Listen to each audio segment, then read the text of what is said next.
அனைவருக்கும் வணக்கம். Stock option Tamil channel மூலம் உங்களை சந்திப்பதில் மிக்க மகிழ்ச்சி அடைகிறேன். நான் உங்கள் சந்தோஷ்.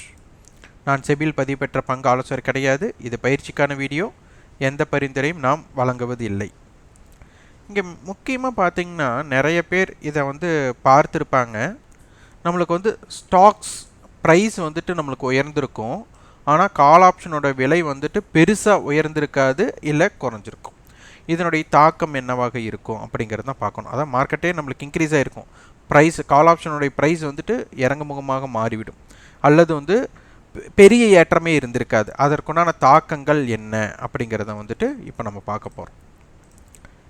இப்போ நீங்கள் என்எஸ்சி வெப்சைட் பண்ணிக்கோங்க. அதற்குள்ளே உங்களுக்கு என்ன ஸ்டாக்ஸ் வேணுமோ அதை தேர்ந்தெடுத்துக்கோங்க. இப்போ நான் ரிலையன்ஸ் அப்படிங்கிறது தேர்ந்தெடுக்கிறேன். அதனுடைய இம்பேக்டட் ஜோன் அப்படிங்கிறது பாருங்கள். இப்போ இது பார்த்தீங்கன்னா நம்மளுக்கு நேற்றைய, அதாவது கடந்த வர்த்தகத்தில் ரிலையன்ஸ் பார்த்தீங்கன்னா 24 ரூபாய் 30 பைசா ஏறி இருக்கு. சதவீதத்தின் அடிப்படையில் 1.02. இதை நோட் பண்ணி வச்சுக்கோங்க. அதாவது 24 ரூபாய் ஏறி இருக்காங்க. இப்போது ஃப்யூச்சர் எவ்வளோ ரூபாய் ஏறி இருக்குது அப்படின்னு பார்த்தால் உங்களுக்கு அதனுடைய தாக்கம் புரியும். அப்போது ஸ்டாக் ஆப்ஷன்ஸோட ஃப்யூச்சர்ஸ்க்கு நம்ம மாறிக்கணும். இப்போ பார்த்தீங்கன்னா அவங்களுக்கு உண்டான ஏற்றத்தின் அடிப்படையில் ப்ரீவியஸ் க்ளோஸ் அப்படிங்கிறது 2399. நம்மளுக்கு இவங்க க்ளோசிங் அப்படிங்கிறது கொடுத்துருக்கிறது பார்த்திங்கன்னா 2415. அப்போ இங்கே எவ்வளோ பாயிண்ட்னா 16 ரூபா தான் நம்மளுக்கு ஏறி இருக்கு. அப்போ இந்த 16 ரூபா அப்படிங்கிறது ஸ்பாட்டோட ஏற்றம் அப்படிங்கிறத பாருங்கள். அப்போ கேஷில் பார்த்தீங்கன்னா நம்மளுக்கு 24 ரூபாய் ஸ்பாட்டில் ஏறி இருக்குது. ஆனால் நம்மளுக்கு ஃப்யூச்சர்ஸில் பார்த்தீங்கன்னா நம்மளுக்கு அந்த ஏற்றங்கள் இல்லை, ப்ரீவியஸ் க்ளோஸுக்கும் இதுக்கு கம்பேர் பண்ணும்போது இல்லை. இதனுடைய ஹை லோ அப்படின்னு பார்த்துட்டா நம்மளுக்கு பார்த்தீங்கன்னா 24 ரூபாய் நம்மளுக்கு இம்பேக்ட் கொடுத்துருக்குறாங்க. ஸோ இந்த டிஃப்ரெண்ட் கம்மியாக இருக்குது. சதவீதத்தின் அடிப்படையில் பார்க்கும்போது இது 0.67% தான் ஏறி இருக்குது. ஆனால் ஸ்பாட் பார்த்தீங்கன்னா 1.2% ஏறி இருக்கு. அப்போ இந்த மாதிரி நேரத்தில் என்ன ஆகும் அப்படின்னா நம்மளுக்கு ஸ்பாட்டோடைய ஏற்றம் ஃப்யூச்சரோட ஏற்றம் அப்படிங்கிறது உண்டு. இப்போ ஸ்பாட் 5 ரூபாய் ஏறுனா ஃப்யூச்சரும் 5 ரூபாய் ஏறுனா உங்களுடைய கால் ஆப்ஷனுடைய ஏற்றம் அதற்கு தகுந்த மாதிரி இருக்கும். இதே ஸ்பாட் 5 ரூபாய் உயர்ந்து ஃப்யூச்சர் ஒரு 2 ரூபாய் தான் உயர்ந்துள்ளது அப்படின்னா கால் ஆப்ஷனுடைய ப்ரைஸ் நம்மளுக்கு பெருசாக உயரவே உயராது. ஸோ இதன் அடிப்படையில் ஸ்பாட்டுக்கும் ஃப்யூச்சருக்கும் உண்டான இம்பேக்டட் நம்மளுக்கு கண்டிப்பாக இருக்குது. அப்போ இதனை நீங்கள் உணரும் பொழுது என்ன விஷயமாக மாறணும் அப்படின்னா கால் ஆப்ஷனுடைய ப்ரைஸ் இந்த இடத்துல ஒவ்வொரு இடையில் மாறும். அதாவது இந்த இடத்துல பாருங்கள், இதனுடைய ஆப்ஷன் சேஞ்ச் பண்ணிக்கோங்க.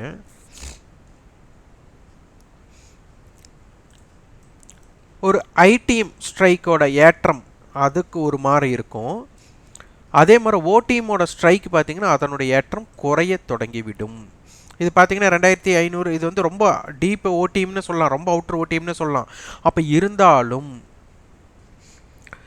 ஐடிஎம்மில் இருந்து ஓடிஎம் ஸ்ட்ரைக்ஸ், அப்போது நம்மளுக்கு இங்கே பார்த்தீங்கன்னா இங்கே இருந்து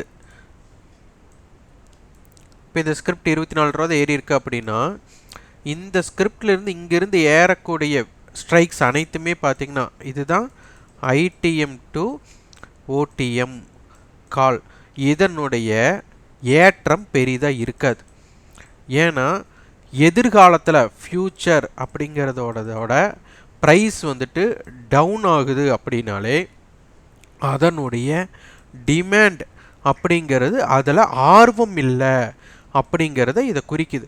அப்போ இதை குறிக்கும்போது கால் ஆப்ஷனுடைய ப்ரைஸ் பெருசாக நம்மளுக்கு இன்க்ரீஸ் ஆகாது. அப்போ இதனால் இந்த கால் ஆப்ஷனை நீங்கள் ஹோல்டு பண்ண வேண்டிய சூழ்நிலை அமைந்தது அப்படின்னா இதனுடைய டைம் வேல்யூ அனைத்து கரையும் பொழுது உங்களுக்கு பெரிய லாஸ் வர ஆரம்பிக்கும். அதனால் இதனை நீங்கள் தவிர்க்க வேண்டும் என்று எண்ணினால் இதற்குண்டான ஒப்பீடுகளை செய்து நீங்கள் ரிசர்ச் பண்ணணும்.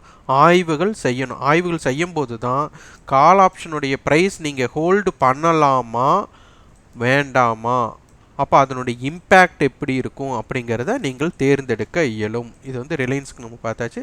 வேறு ஏதாச்சும் நிறுவனம் அப்படிங்கிறத நம்ம பார்க்கலாம். எஸ்பிஐ பார்க்கலாம். எஸ்பிஐன்னு பார்த்தீங்கன்னா நம்மளுக்கு 0.60 உயர்ந்துள்ளது.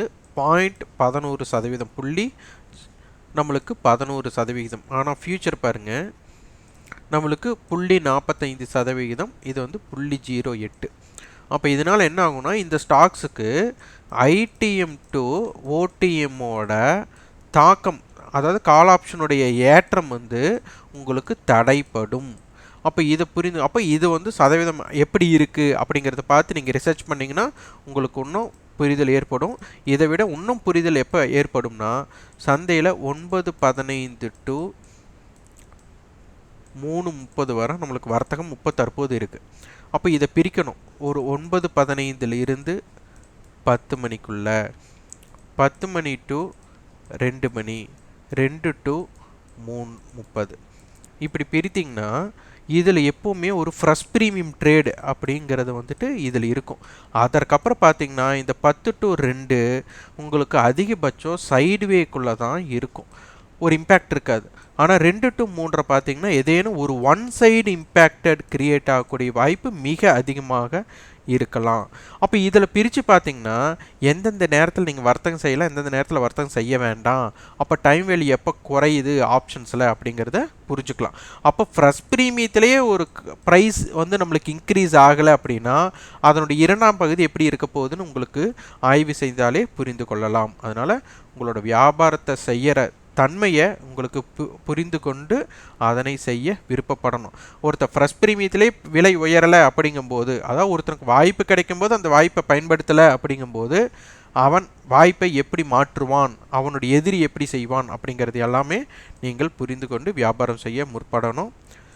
இதுதான் நம்ம வந்து ஸ்டாக் இன்க்ரீஸ் ஆனாலும் கால் ஆப்ஷன் விலை உயராமல் இருப்பதற்கு காரணம். நிறைய பேர் இதை வந்துட்டு அனுபவித்திருப்பீங்க, புலம்பியிருப்பீங்க. ஆனால் அது ஏன் அப்படிங்கிறது வந்து தெரியாது. அதனால் ஆப்ஷன் வந்து உங்களை ஏமாத்திருச்சு அப்படின்னு கூட நீங்கள் நினைக்கலாம். ஆப்ஷன் எப்படிங்கிறது ஏமாற்றுவதற்குண்டானதல்ல. நீங்கள் இதை புரிந்து கொண்டு செயல்படணும் அப்படிங்கிறது தான் இது ரொம்ப முக்கியம். அதனால் கற்றுக்கொண்டு வியாபாரம் செய்ய முற்படுங்கள். இந்த வீடியோ உங்களுக்கு பயனுள்ளதாக இருந்தால் லைக் பண்ணுங்கள், ஷேர் பண்ணுங்கள், சப்ஸ்கிரைப் பண்ணுங்கள். கண்டிப்பாக உங்கள் ஃபீட்பேக்கை கமெண்ட் பாக்ஸில் பதிவு பண்ணுங்கள். நன்றி, வணக்கம்.